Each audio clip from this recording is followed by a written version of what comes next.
தேன் உற்பத்தி செய்பவர்கள் பெண் தேனீக்கள். இந்த செயல்முறை பல படிகள் அடங்கியது. 1. நெக்டார் சேகரிப்பு. பெண் தேனீக்கள் மலர்களை சந்தித்து நெக்டாரை சேகரிக்கின்றன.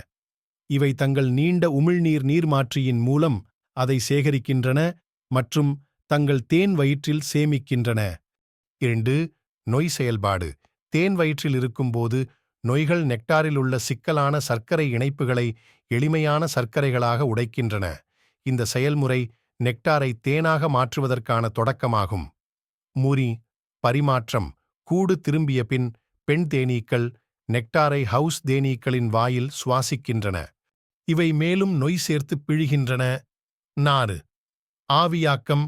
செயலாக்கப்பட்ட நெக்டார் தேன்கூடு செல்களில் வைக்கப்படுகிறது. தேனீக்கள் தங்கள் சிறகுகளை வீசிக்கொண்டு நெக்டாரிலிருந்து நீரை ஆவியாக்குகின்றன.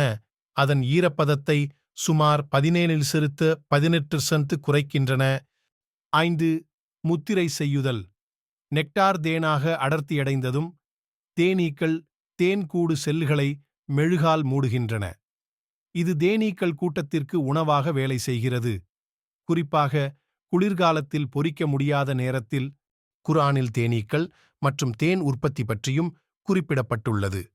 சூரா அல்-நஹல் தேன் 16, 68, 69 வசனங்களில் இது குறிப்பிடப்பட்டுள்ளது. சஹீஹ் இன்டர்நேஷனல் மொழிபெயர்ப்பு.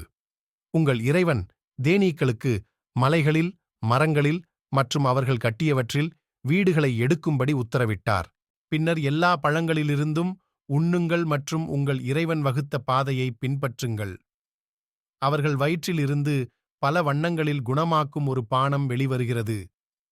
இம்மறுமையில் சிந்திக்கும் மக்களுக்கு ஒரு அடையாளம் உள்ளது.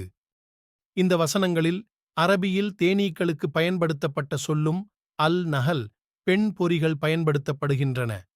இது தேனீக்கள் பெண் என்பதை சுட்டிக்காட்டுகிறது. அது விஞ்ஞான உண்மைகளுடன் பொருந்துகிறது. இந்த வசனங்கள் தேனீக்கள் தேன் உற்பத்தி செய்கின்றன என்பதையும் தேனின் நன்மைமிக்க பண்புகளையும் விளக்குகின்றன.